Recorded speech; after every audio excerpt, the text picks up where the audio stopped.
Today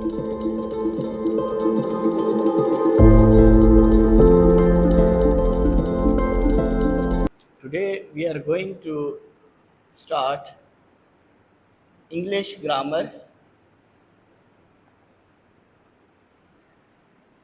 and composition.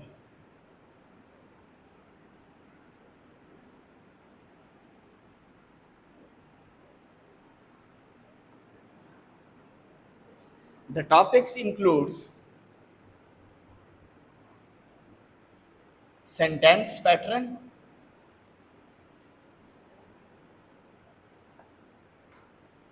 subject verb agreement,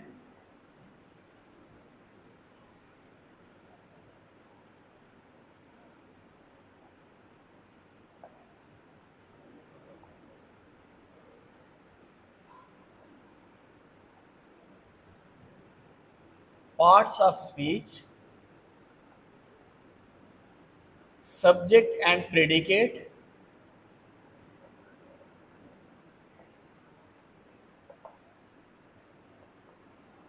phrases and clauses,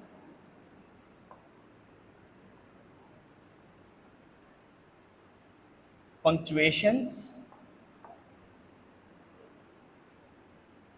vocabulary,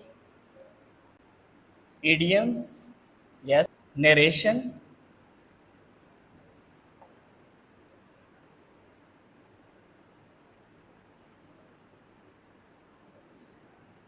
active, passive, voices,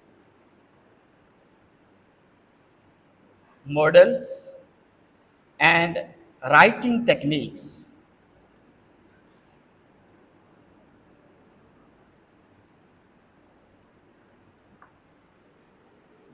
These are the major topics that we are going to discuss in this session in detail. So, first of all, we start with the basic question: what is grammar and how it is significant for you? Have you any answer for it? What is grammar? Because the main concern of our learning is English grammar. So, the grammar is rules of any language. जितने भी languages हमारे पास हैं उनके जो rules and regulations हैं बोलने के हवाले से, प्रोनाउंस करने के हवाले से और लिखने के हवाले से, तो वो क्या है? ग्रामर है. If you are skilled in grammar, you can write accurately, speak clearly, and you can read with better understanding if you have these grammar skills. Okay. The next thing we say sentence. Before sentence, if I say, what is a word? Can you define it? A group of alphabets, in the form of unit, and it must be meaningful. It must be the combination of words that makes a sense is called a sentence. Now, there are two things in alphabets.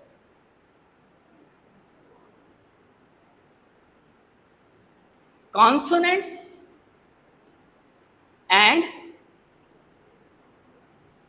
vowels. Consonants and, can you tell me the difference between consonants and vowels? It is very much important.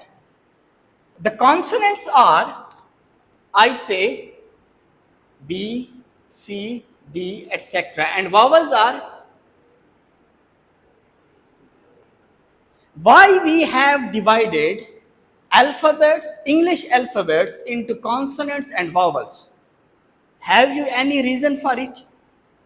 हमने alphabets को, कभी आपने सोचा है कि consonants और vowels में क्यों डिवाइड किया है, क्यों हमने कहा है कि ये वॉवल्स हैं और ये कॉन्सोनेंट्स हैं? कोई रीजन है इसके पीछे? अब मैं एक सेंटेंस लिखता हूं,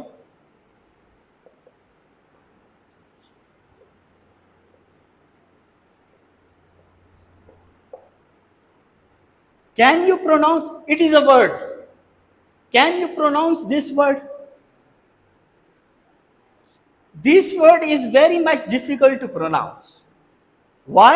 Because we haven't included any vowel in it. So now you can understand the difference between vowels and consonants.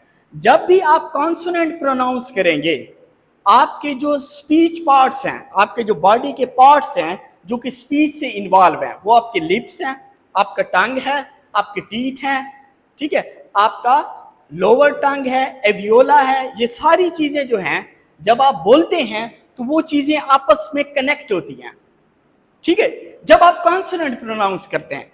जब आप वॉवल प्रोनाउंस करते हैं तो किसी किस्म का बॉडी पार्ट आपका आपस में मिलता नहीं है। आप प्रोनाउंस करें आ, ठीक है, ई, नी ये करेगा, आप प्रोनाउंस करें एम, ठीक है, आपके लिप्स क्या हो रहे हैं, मिल रहे हैं। तो जब कॉन्सोनेंट नहीं होंगे किसी वर्ड में तो उसको प्रोनाउंस करना हमारे लिए बहुत ज्यादा क्या हो जाएगा, डिफिकल्ट हो जाएगा। इसलिए कॉन्सोनेंट्स की अपनी इंपॉर्टेंस है और वॉवल्स की अपनी इंपॉर्टेंस है। तो अल्फाबेट्स में कॉन्सोनेंट्स और वॉवल्स और क्यों उनकी इंपॉर्टेंस है, इनसे मिलकर एक मीनिंगफुल यूनिट जो है उसको हम क्या बोलेंगे, word, and the combination of the word will become a sentence. बात समझ आ रही है आपको? अच्छा, अब मैं आप लोगों को कुछ सेंटेंसेस लिख कर देता हूं, सिर्फ मुझे यह पता चल जाएगा कि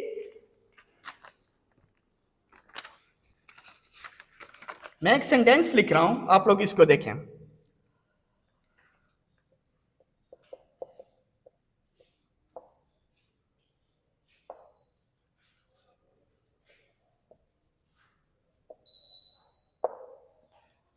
एक वर्ड मैंने लिखा है, फियांसी इज डैश जेंडर। जब हम, ये मैं जनरली आपको बता रहा हूं, ये हम डिटेल में पढ़ेंगे। जब हम नाउन की बात करते हैं तो हम जेंडर की बात करते हैं। जेंडर में आपके पास 4 मेन जेंडर्स हैं, masculine gender, feminine gender, common gender and neutral gender, ठीक है। तो फियांसे कौन सा जेंडर होगा इन 4 जेंडर्स में से? कि ये जो फियांसे है और एक है फियांसी, ठीक है, ये फीमेल जेंडर के लिए हम लिखते हैं और ये जो फियांसे है ये हम मेल जेंडर के लिए लिखते हैं, ठीक है। तो फियांसे कौन सा जेंडर हो जाएगा, मैस्कुलिन जेंडर होगा, और फियांसी डबल ई वाला जो है वो कौन सा जेंडर हो जाएगा, फेमिनिन हो जाएगा। अच्छा, अब मैं एक दूसरी चीज आपके लिए लिखता हूं, we saw a bacteria in the microscope. Can you spot any error in this sentence or it is correct? हाँ, ये याद रखें कि bacteria is a plural noun, इसका जो सिंगुलर है वो है bacterium. We saw uh bacterium, अगर एक आपने ऑब्जर्व किया है तो आ लिखेंगे। बैक्टीरिया जो है वो सिंगुलर नहीं है बल्कि क्या है, प्लूरल है। बात समझ आ गई है? अब मैं एक तीसरा सेंटेंस लिखता हूं,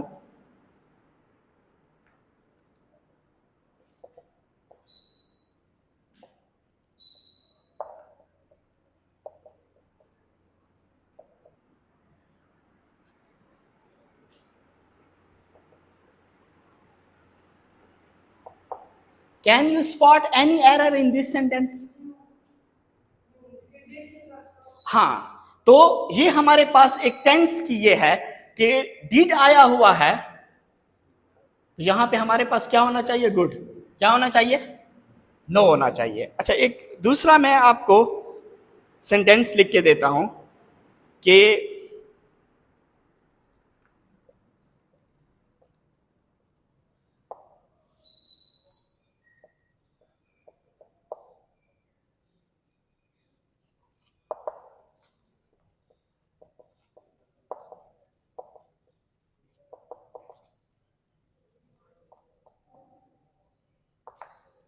the choir dash practicing their individual parts।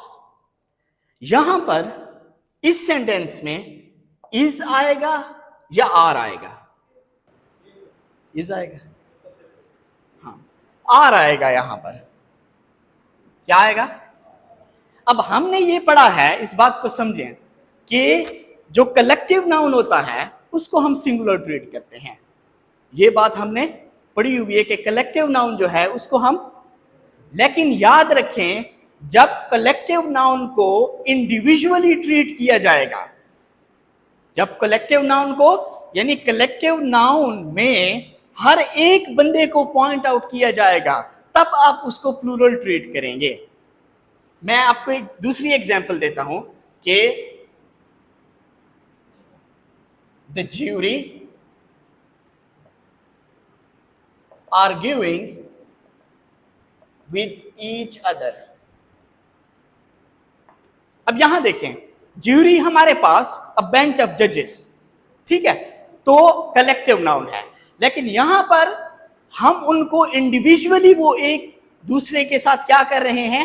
Argue कर रहे हैं। तो यहां पर द ज्यूरी आर, इस पॉइंट को अपने पास रखें कि जो कलेक्टिव नाउन होगा उसको हम सिंगुलर ट्रीट करेंगे, ये बात ठीक है, लेकिन जब इंडिविजुअली उस ग्रुप में हर एक बंदे की बात हो रही होगी तब आप उसको प्लूरल ट्रीट करेंगे। अच्छा, कुछ हमारे पास ऐसे कलेक्टिव नाउन हैं जिनको हम प्लूरल ट्रीट करते हैं, वो कौन से हैं? ये याद रखें, हमारे पास एक वर्ड है cattle, gentry, वर्मेन, people,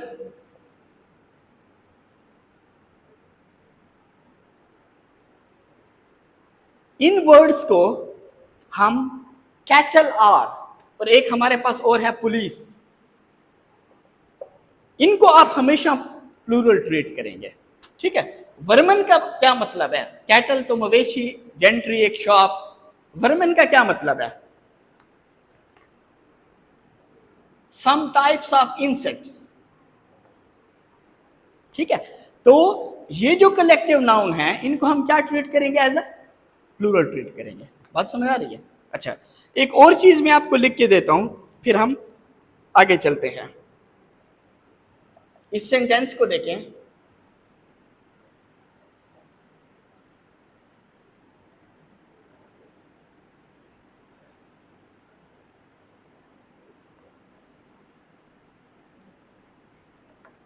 it was dash that took the initiative. I आएगा, मी आएगा, माई आएगा या माइन आएगा? It was I, it was, it is correct, it is, ठीक है। अब ये हम पढ़ेंगे कि अब ये हमारे पास प्रोनाउन है, ये क्या है?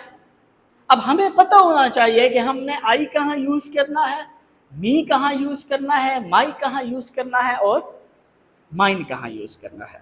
बात समझ आ रही है? तो ये थोड़ा सा मैं ओवरव्यू आप लोगों का ले रहा था। अच्छा, अब हम स्टार्ट करते हैं एक चीज से, subject and predicate. We are starting from the very basic things, and that is subject and predicate. A basic sentence consists of these two things. If it is a basic sentence, there must be a subject and there should be a predicate with it. For example, if I say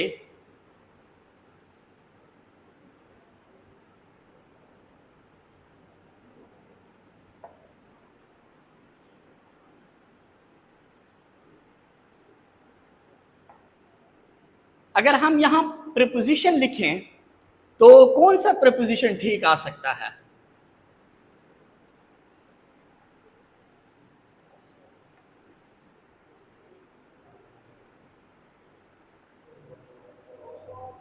ji, of, on, over और eight. अब जब तक आपको इनका use पता ना हो तो आप गेस करेंगे, ठीक है? तो यहां पर जो करेक्ट है वो है ओवर, ठीक है? ये चीजें जो हैं on, over,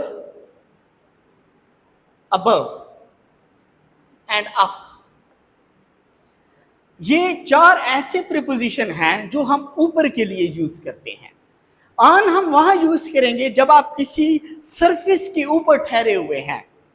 if I say that the man is standing dash the wall, on the wall, ठीक है?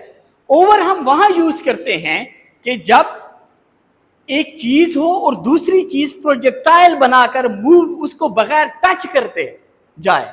The fox jump over the wall. बात समझ आ रही है? ठीक है। इसी तरह अबाव और अप के अपने यूजेजेस हैं। अच्छा, मैं आपको बता रहा था the man jumped over the wall. अब ये एक बेसिक सेंटेंस है and it has been divided into two parts, the subject and the predicate.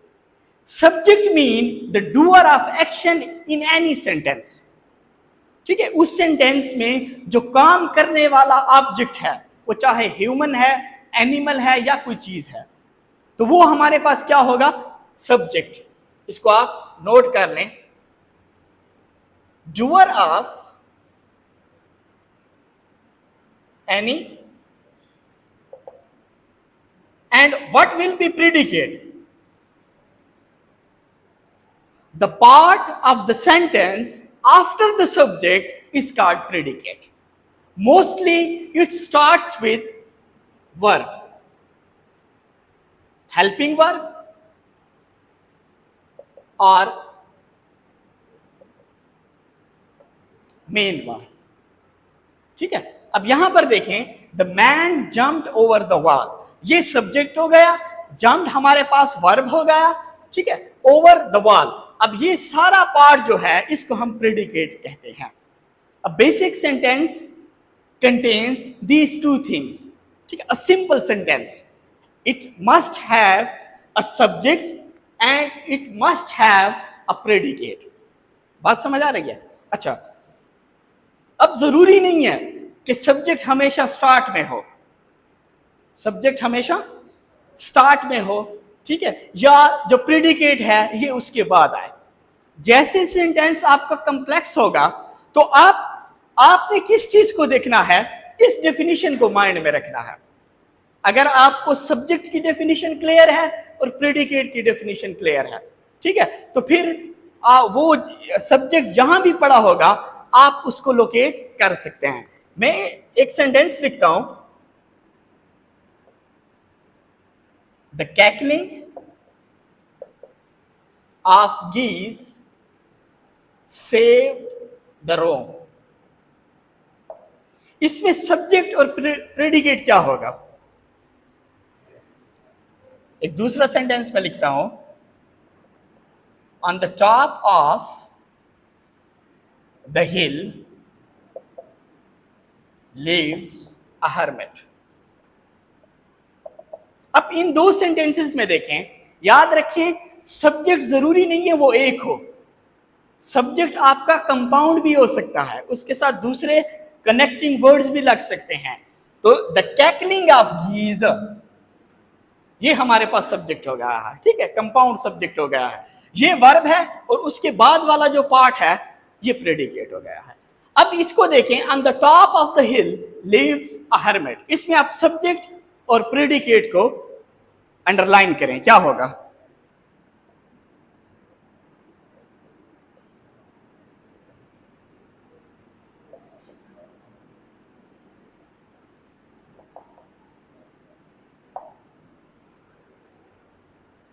हाँ, इसका बताएं। हर्मिट, हर्मिट किसे बोलते हैं? एक दरवेश, एक ऐसा बंदा जो लोनलीनेस की लाइफ गुजारता है, who lives all alone either on the mountains or in the forests, is called a hermit. अब उसने सेंटेंस को क्या कर दिया है, उसका स्ट्रक्चर चेंज कर दिया है। अगर आप इसको सिंपल बनाएं तो ये ऐसा होगा कि a hermit lives on the top of हिल। ठीक है, तो आपने ये नहीं देखना है कि जो चीज स्टार्ट में है वो सब्जेक्ट है, और वो, अब देखें ये हमारे पास सब्जेक्ट है और ये जो स्टार्ट वाला पार्ट है ये हमारे पास क्या है? प्रेडिकेट है। बात समझ आ रही है? तीसरा सेंटेंस देखें, borrowed garments never fit well. ठीक है, ये कोटेशन है कि जो उधार के कपड़े होते हैं वो उस बंदे के ऊपर फिट नहीं आते हैं, या छोटे होंगे या थोड़े से बड़े होंगे। Borrowed garments never fit well. इसमें सब्जेक्ट और प्रेडिकेट क्या होगा?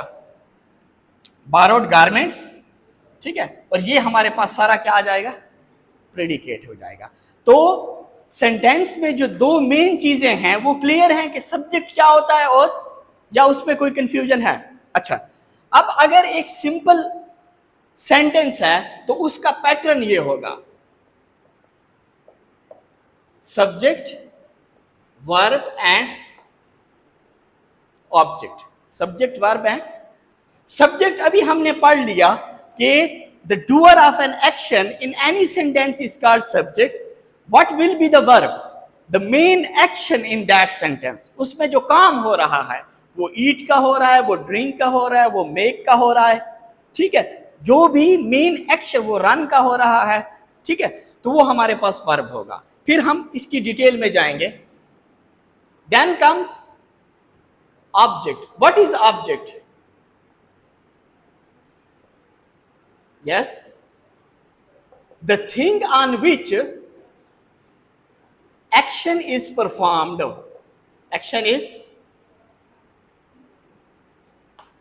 जिस चीज के ऊपर क्या हो रहा है, काम हो रहा है, वो हमारे पास क्या होगा? ऑब्जेक्ट होगा। अब ऑब्जेक्ट हमारे पास दो होते हैं, एक को हम कहते हैं डायरेक्ट ऑब्जेक्ट और एक को हम कहते हैं इनडायरेक्ट ऑब्जेक्ट। ये इंपॉर्टेंट बात है। Have you any idea about the difference between direct and indirect object? Yes, मैं एक सेंटेंस लिखता हूं कि the man watched movie yesterday। ये हमारे पास सब्जेक्ट हो जाएगा, ये क्या हो जाएगा? वर्ब। ऑब्जेक्ट कौन सा होगा हमारे पास? जी, मूवी। ऑब्जेक्ट क्या है हमारे पास? अच्छा, ये ऑब्जेक्ट है। क्यों ये ऑब्जेक्ट है? एक्शन किस चीज पर हो रहा है? देखने का जो एक्शन है वो मूवी के ऊपर हो रहा है, तो ये हमारे पास ऑब्जेक्ट हो गया। ठीक है, अच्छा, मैं एक दूसरा सेंटेंस लिखता हूं, I bought him a gift. इसमें ये हमारे पास सब्जेक्ट हो जाएगा, ये वर्ब हो जाएगा। ऑब्जेक्ट कहां पर है जी? गिफ्ट और हिम, ये दोनों ऑब्जेक्ट हैं। ये दोनों क्या हैं? ऑब्जेक्ट हैं। अब ये बताएं कि इसमें डायरेक्ट ऑब्जेक्ट कौन सा होगा और इनडायरेक्ट ऑब्जेक्ट कौन सा होगा? जो गिफ्ट है बेटा, ये डायरेक्ट ऑब्जेक्ट है। क्या है? और हिम इनडायरेक्ट ऑब्जेक्ट है। क्या है? इस बात को समझें। अब डायरेक्ट ऑब्जेक्ट वो होगा जिसका हम डायरेक्ट इसलिए उसको कह रहे हैं कि वर्ब का उसके साथ डायरेक्ट कनेक्शन है। अगर आपने ये देखना है कि एक ऑब्जेक्ट डायरेक्ट है या इनडायरेक्ट है, तो उसके लिए आपने वर्ब से पूछना होगा। आपको वर्ब आंसर करेगा कि डायरेक्ट ऑब्जेक्ट कौन सा है। अब देखिए, बॉट, खरीदा, क्या खरीदा, हिम या गिफ्ट? Him, gift. ठीक है, I bought a gift for him. ठीक है, तो फॉर या टू लगाकर आपका जो इनडायरेक्ट ऑब्जेक्ट है वो उस तरफ जाएगा, अगर आप उसको वेरीफाई करना चाहते हैं। ठीक है, एक बात यह है कि आप वर्ब से पूछेंगे, वो आपको बताएगा डायरेक्ट ऑब्जेक्ट कौन सा है, डायरेक्टली एक्शन किस चीज पर परफॉर्म हो रहा है। बात समझ आ रही है? फिर आप उसको इस तरीके से भी वेरीफाई कर सकते हैं कि टू या फॉर लगाएं, इनडायरेक्ट ऑब्जेक्ट उस तरफ चला जाएगा। टू और फॉर के बाद वाला जो ऑब्जेक्ट होगा उसको हम क्या बोलेंगे? Indirect object. एक तीसरा ऑब्जेक्ट भी है जिसे हम कहते हैं कि ऑब्जेक्ट ऑफ प्रीपोजिशन। तीन किस्म के हमारे पास ऑब्जेक्ट होते हैं। एक मैंने आपको बता दिया डायरेक्ट ऑब्जेक्ट, एक बताया इनडायरेक्ट ऑब्जेक्ट, एक है ऑब्जेक्ट ऑफ प्रीपोजिशन। ठीक है, अब देखें,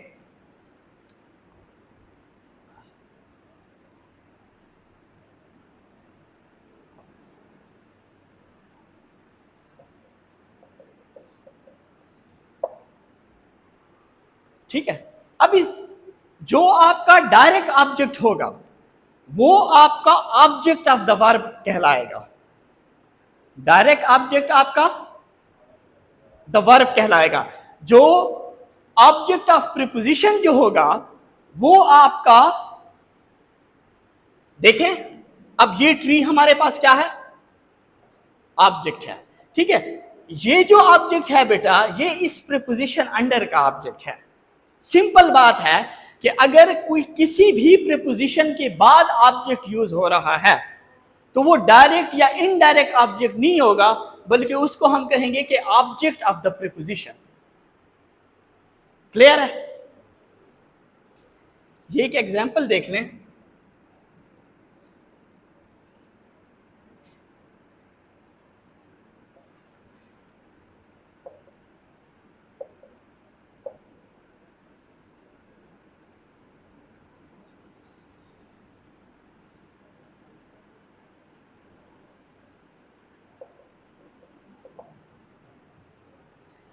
पहले ये बताएं कि ये सेंटेंस ठीक है या नहीं है।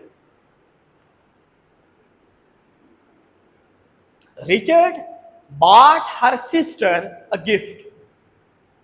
Is it grammatically okay or it has any mistake? Yes, his sister. Okay. अब बताएं कि इसमें हमारे पास ऑब्जेक्ट है या नहीं है। इसको सब्जेक्ट, वर्ब और ऑब्जेक्ट अलग अलग करें जी। ये सब्जेक्ट हो जाएगा, बॉट हमारे पास क्या हो जाएगा। अब सिस्टर और गिफ्ट ये दोनों ऑब्जेक्ट है। ठीक है, अगेन जो गिफ्ट है ये डायरेक्ट ऑब्जेक्ट होगा, bought a gift for his sister. Clear है? ऑब्जेक्ट क्लियर हो गया है ना कि डायरेक्ट ऑब्जेक्ट क्या होगा, इनडायरेक्ट क्या होगा और ऑब्जेक्ट ऑफ द प्रीपोजिशन क्या होगा। We are moving towards parts of speech. Can you define this phrase? What does it mean? Parts of speech. Can you define this phrase? What does here parts mean? What does here speech mean? Here speech means simply sentence. Now look here.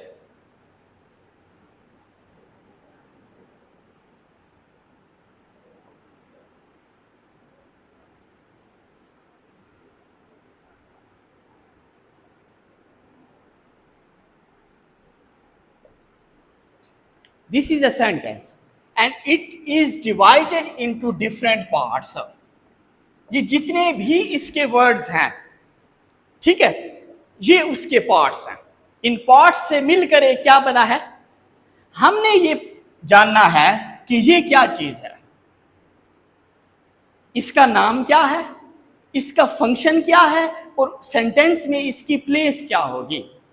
Parts of speech 3 चीजों पे focus करता है कि what does it's name, what is its function and what is its place.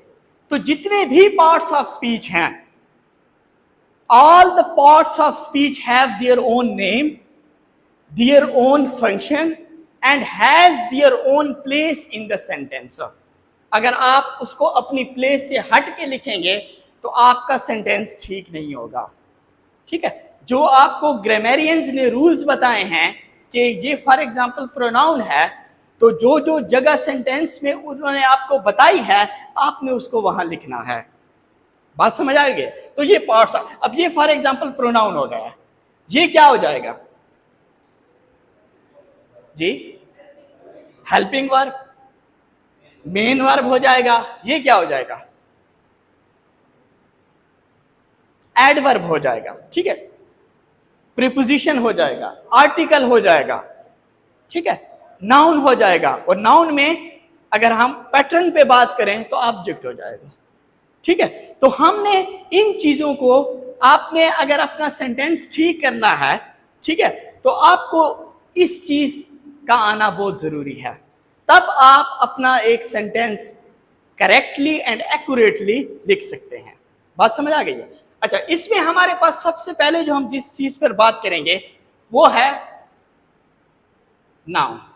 इसको simply हम define करते हैं कि noun is the name of any person, place, thing or an idea। इस चीज को हम क्या बोलेंगे? ये हमारे पास नाउन है। तो पर्सन में जो भी पर्सन है आपके पास, प्लेस कोई भी location, thing chair, fan, whatever the thing is, and what will be the idea? Idea mean जो आपका abstract noun होगा। Abstract mean the thing that doesn't have any existence in reality. You cannot see, taste or touch that thing, but it has only idea in your mind. It is called abstract. The word abstract is the opposite of the word concrete. Chair है ना, ये concrete है, shape भी है, physical existence भी है। ऐसी चीज जिसकी ना कोई शेप हो ना कोई फिजिकल एग्जिस्टेंस हो, तो वो हमारे पास एब्स्ट्रैक्ट आइडिया बन जाता है। फॉर एग्जाम्पल, आप कहते हैं ब्यूटी, आप कहते हैं ब्रेवरी, ठीक है, आप कहते हैं डेथ, आप कहते हैं anger. All these things are the ideas. You cannot see these things. You cannot see the bravery. You can feel it. You can see the person, but can't see his bravery. Can you see death? You can see the dead person, but the idea of the death is invisible to you. बात समझ आ रही है? तो ये हमारे पास जितने भी abstract ideas हैं वो भी हमारे पास नाउन है। ठीक है, ये हमारे पास नाउन की डेफिनेशन है। अब इसमें एक चीज है जो मेन ये है, इनको हम 2 हिस्सों में डिवाइड करते हैं। एक को हम कहते हैं कॉमन नाउन, दूसरे को हम कहते हैं कॉमन, ऐसा noun that is shared by all. A noun shared and is commonly found is called a common noun. Proper noun जो है ये हमारे पास particular noun है। क्या है?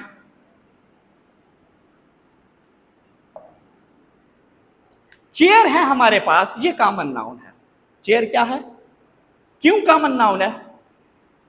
क्योंकि इस ही की तरह बहुत सारी चेयर्स पड़ी हुई हैं, उनकी कॉपीज हैं।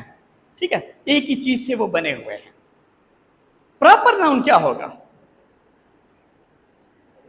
जो पार्टिकुलर है। फॉर एग्जाम्पल आप अगर सिटी की बात करें तो आप कहते हैं DI खान, ये हमारे पास क्या है, और वो कैपिटल अल्फाबेट से लिखा जाएगा। पर्सन्स में ह्यूमन बीइंग के नेम्स क्या हो जाएंगे? अच्छा, अगर ऐसे ह्यूमन बीइंग हैं, फॉर एग्जाम्पल यहां पर 4 ह्यूमन बीइंग्स हैं और सबका नाम अली है, तो वो कॉमन होगा या प्रॉपर होगा? प्रॉपर नाउन होगा। अब देखिए, आप ये भी तो कह सकते हैं कि ये जो चेयर है इनके नाम सेम है, तो फिर ये प्रॉपर क्यों नहीं है? वो नेम सेम है but the characteristics behind each person is different. हर बंदे की अपनी फिजिक, शेप, अपनी मेंटेलिटी है। तो चूंकि एक बंदा दूसरे बंदे से डिफरेंट है, चाहे नाम उसके क्या हो, तब भी वो हमारे पास क्या होगा? Proper noun. अच्छा, अब एक दूसरा हमारे पास नाउन है जिसको हम कहते हैं प्रेडिकेट नाउन। इसको आप ध्यान से देखें। प्रेडिकेट नाउन क्या होगा? आइडिया है इसके बारे में? मैं एक सेंटेंस लिखता हूं, लव इज वर्च्यू। इस सेंटेंस में ये भी हमारे पास नाउन है, ये भी हमारे पास नाउन है, ठीक है? तो ये वाला जो नाउन है इसको हम क्या बोलेंगे, क्यों बोलेंगे? अब एक चीज को आप अपने माइंड में रखें कि ये जो डिफरेंस है ना, ये आपको पता होना चाहिए।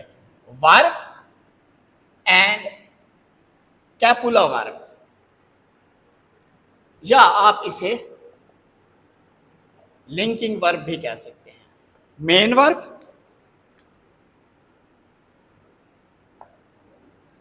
And copula verb.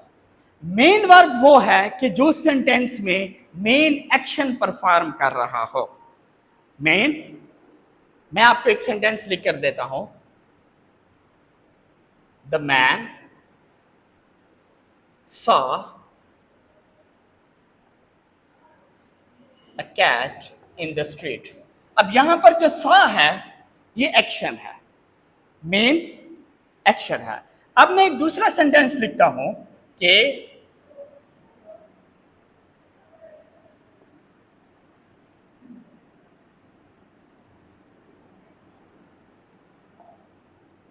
It was the man. अब यहां पर ये भी हमारे पास जो वाज है, ये भी हमारे पास क्या है? कौन सा वर्ब होगा ये जी? हेल्पिंग वर्ब, ठीक है, बताएं। अच्छा, ये याद रखें कि ये जो वाज है, ठीक है, ये हेल्पिंग वर्ब भी हो सकता है और कापुला वर्ब भी हो सकता है। याद रखें, हेल्पिंग वर्ब जब भी आप कहेंगे ना ये हेल्पिंग वर्ब है, उसके बाद मेन वर्ब पड़ा हुआ होगा। उसके बाद, अगर उसके बाद मेन वर्ब नहीं है तो वो हेल्पिंग वर्ब नहीं है, बात खत्म। देखें, आई वॉज वॉन्डरिंग, ठीक है। अब ये वाज हेल्पिंग वर्ब है।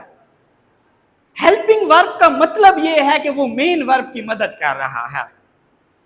जब मेन वर्ब नहीं होगा तो तब ये वाज हेल्पिंग वर्ब नहीं होगा। अब यहां पर ये हेल्पिंग वर्ब नहीं है, मेन वर्ब भी नहीं है, तो क्या है?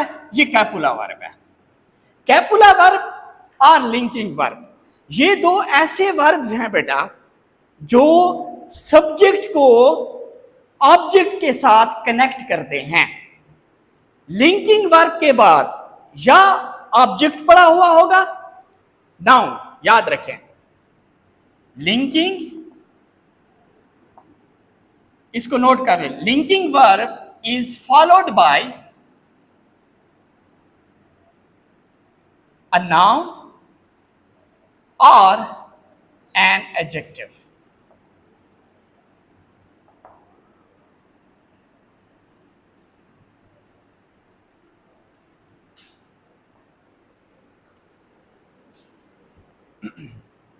It was the man. अब was के बाद क्या पड़ा हुआ है? नाउन है ना, बात समझ आ रही है? तो अब चूंकि नाउन पड़ा हुआ है, इट मींस कि ये हमारे पास कैपुला वर्ब है।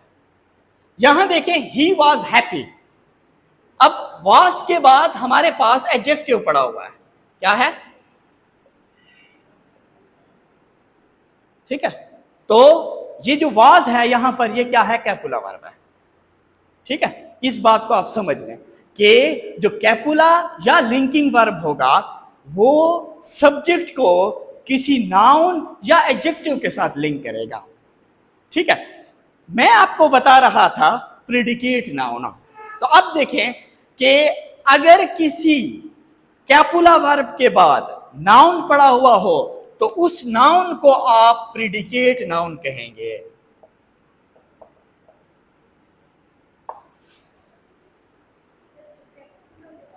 जी, कैपुला वर्ब के बाद अगर नाउन पड़ा हुआ है, if you have a noun after a linking और copula verb, that noun is called predicate noun. अच्छा, एक और चीज समझ लें,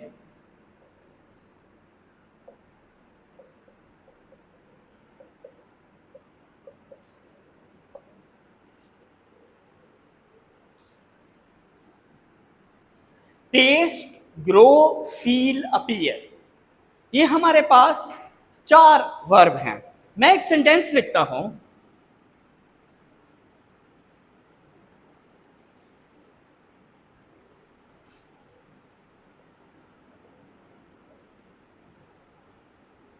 द फ्रूट टेस्ट स्वीट। अब इस सेंटेंस में आप देखें कि यहां पर जो टेस्ट है ये कौन सा वर्ब है? The man appears angry. अब याद रखें, ये जो हमारे पास वर्ब हैं, 2-4 और भी हैं, ये सेंटेंस में मेन वर्ब का काम भी करते हैं और कैपुला वर्ब का काम भी करते हैं। ठीक है, आपको कैसे पता चलेगा कि यहां पर ये मेन वर्ब है या ये कैपुला वर्ब है? ठीक है, क्योंकि ये हमें जाहिरी तौर पर नजर ऐसे आते हैं कि ये मेन वर्ब है। ठीक है, लेकिन कहीं कहीं पर ये मेन वर्ब का काम नहीं करते हैं, कैपुला वर्ब का काम करते हैं। आपको वेरीफाई करने के लिए इस वर्ब के आगे इज एम आर लगाना होगा। अगर वो सेंटेंस मीनिंग चेंज नहीं करता है तब वो कैपुला वर्ब है। अगर इज एम आर लगाने से वो मीनिंग चेंज कर रहा है तब वो क्या है? मेन वर्ब है। अब देखिए, द फ्रूट टेस्ट स्वीट, मैं कहता हूं the fruit is sweet, meaning same है या नहीं है? सेम है। दोनों का मतलब है कि फ्रूट क्या है? मीठा है। द मैन अपीयर्स एंग्री, मैं लिखता हूं the man is angry, meaning change नहीं कर रहा है। अब मीनिंग के चेंज कैसे कर रहा है? अब मैं आपको एक चीज बताता हूं।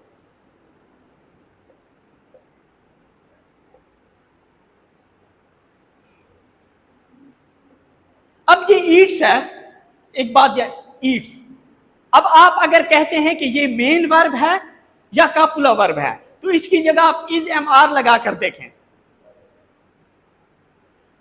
द मैन ईट्स मैंगो का मतलब है वो सेब आम खाता है। अब यहां इज लगाएं तो वो टोटली उसका मीनिंग क्या हो जाएगा? चेंज हो गया ना। इट मीन्स कि ये कैपुला वर्ब नहीं है। बात समझ आ रही है? जो कुछ हम, एक तो is am are was verb copula verb है, कुछ हमारे पास ऐसे वर्ब हैं जो आपको बजाहिर मेन वर्ब लगेंगे लेकिन वो कोई एक्शन परफॉर्म नहीं कर रहे हैं। आपने उनकी जगह इज एम आर लगा के देखना है तो आपको समझ आ जाएगी। अब यहां देखिए, फील को मैं कहता हूं कि I feel tired, I feel tired. अब मैं कहता हूं कि आई एम टायर्ड, एक ही बात है। अब मैं एक दूसरा सेंटेंस लिखता हूं, द मैन इज फीलिंग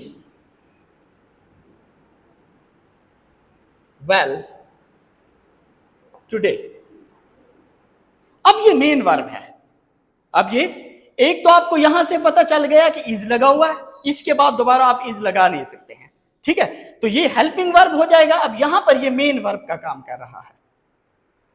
बात समझ आ रही है? ये थोड़ी सी डिफिकल्ट चीज है कैपुला वर्ब, लेकिन ये बहुत जरूरी चीज है सेंटेंस में। जब तक आप कैपुला वर्ब की समझ नहीं आएगी, ठीक है, उसमें आप मिस्टेक्स करेंगे। तो याद रखें, कैपुला वर्ब जो है वो सब्जेक्ट को किससे लिंक करता है? नाउन से या एडजेक्टिव से। सिंपल बात है कि लिंकिंग वर्ब के बाद दो चीजें अगर पड़ी हुई हों, ठीक है, नाउन या, तो आप समझ लें कि उससे पहले जो वर्ब यूज हुआ पड़ा है वो क्या है? लिंकिंग वर्ब या कैपुला वर्ब है, ठीक है। इसमें कोई कंफ्यूजन है तो मुझे बताएं।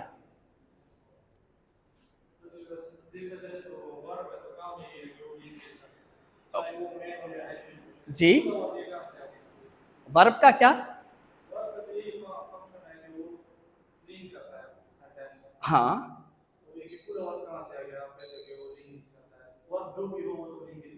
नहीं नहीं नहीं नहीं, ये जब हम वर्ब पढ़ेंगे ना तब आपको पता चलेगा कि एक है हमारे पास मेन वर्ब, एक है हमारे पास हेल्पिंग वर्ब, एक है हमारे पास मॉडल वर्ब, एक है हमारे पास कैपुला वर्ब, ठीक है। तो ये अलग अलग, और फिर हमारे पास इंफिनिटिव्स आ जाएंगे। हर वर्ब का अलग काम है। मेन वर्ब का काम लिंकेज नहीं है। मेन वर्ब का काम वो उसको उससे मिलाता नहीं है, बल्कि वो एक्शन पास ओवर करता है। The man is running in the garden, the man is, हाँ, एक मैं आपको बताता हूं, man rain in the garden. अब बताएं कि ये कौन सा वर्ब है?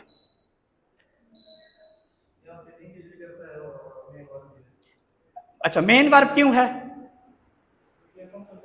एक्शन, एक्शन परफॉर्म कर रहा है, एक्शन। तो लिंकिंग वर्ब कैसे हुआ? ना बेटा, मेन को लिंक नहीं करता है, ये याद रखें। जो मेन वर्ब होता है और जो वो ऑब्जेक्ट के ऊपर एक्शन पास करता है, ऑब्जेक्ट के ऊपर। अब यहां देखें, इसलिए मैंने आपको यह बताया कि एक मैं आपको एग्जांपल देता हूं, आपको समझ आ जाएगी।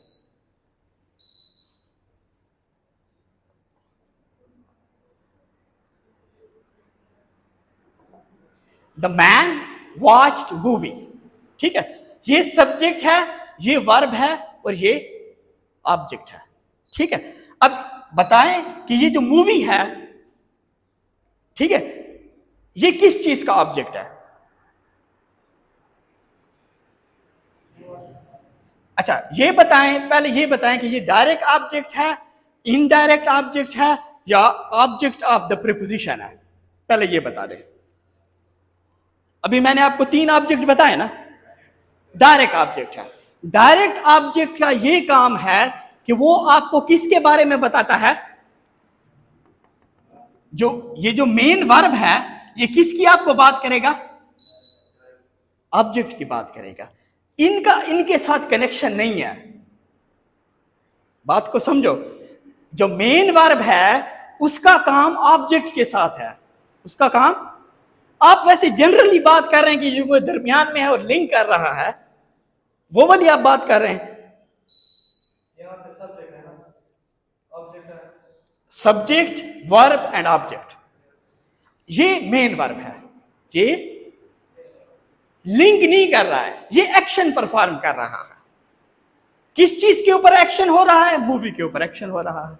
इसमें लिंकिंग की कोई बात नहीं है। अब यहां देखें कि ये जो मैंने आपको देखा कि आई फील टायर्ड, ठीक है। अब टायर्ड किसकी बात कर रहा है? टायर्ड कौन है? आई है ना।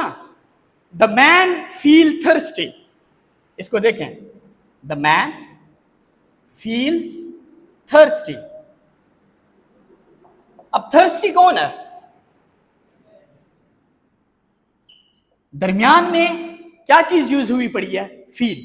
तो ये जो फील है, ये सब्जेक्ट और जो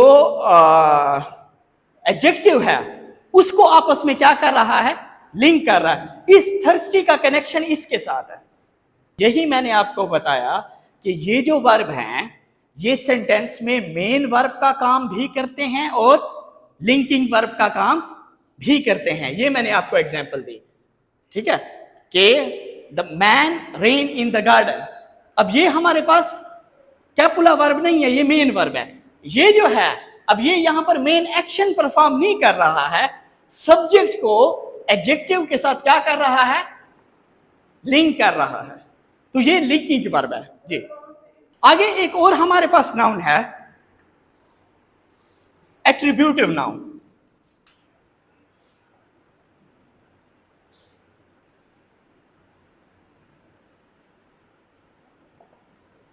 मैं एक एग्जाम्पल लिखता हूं कि the child bought a toy soldier.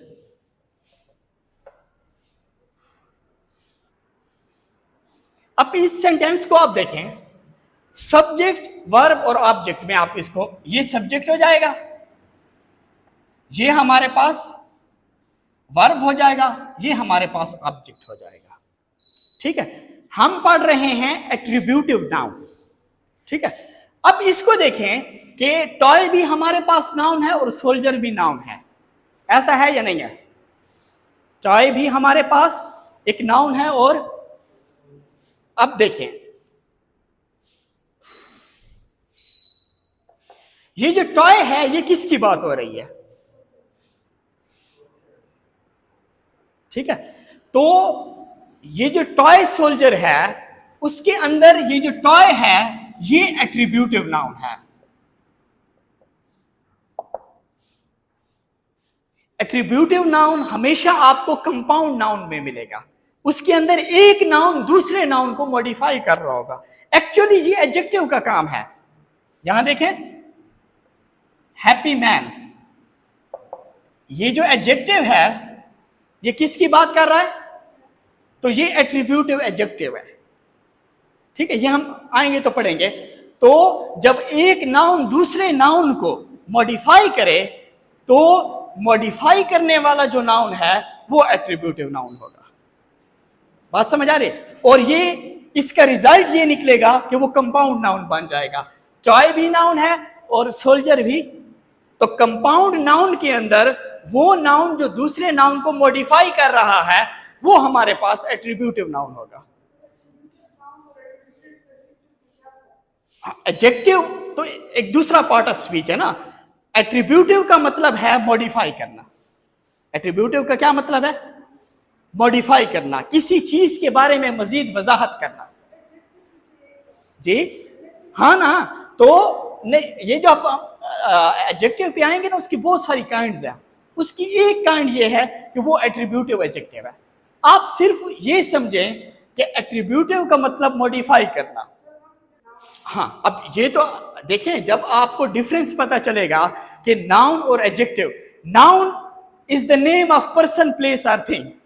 Chair जो है ना ये नाउन है, ये एडजेक्टिव नहीं है। अब चेयर के साथ आप एक वर्ड लगा रहे हैं क्या, ब्लैक, तो ब्लैक क्या हो जाएगा, एडजेक्टिव हो जाएगा, तो वो एट्रीब्यूटिव एडजेक्टिव हो जाएगा, ठीक है। कंफर्टेबल चेयर, जब अब यहां देखें, यहां अगर इसके साथ कोई एडजेक्टिव लगा हुआ होता तो तब ये एडजेक्टिव होता। यहां पर दो नाउन लगे हुए हैं, ठीक है। नाउन की डेफिनेशन अप्लाई करें ना कि ये नाउन है या एडजेक्टिव है, पर्सन प्लेस और थिंग है या नहीं है। तो एक नाउन जब दूसरे नाउन को मॉडिफाई करेगा तो वो एट्रीब्यूटिव नाउन होगा। मैं आपको कुछ एग्जांपल्स देता हूं, ये आपको समझ आ जाएगा।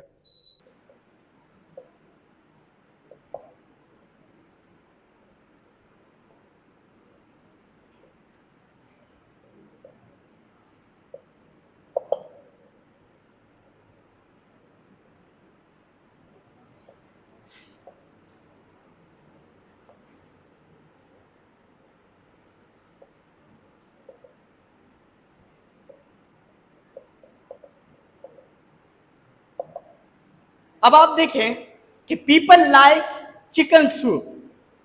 अब यहां पर देखें हमारे पास सूप, ये भी नाउन है चिकन भी क्या है?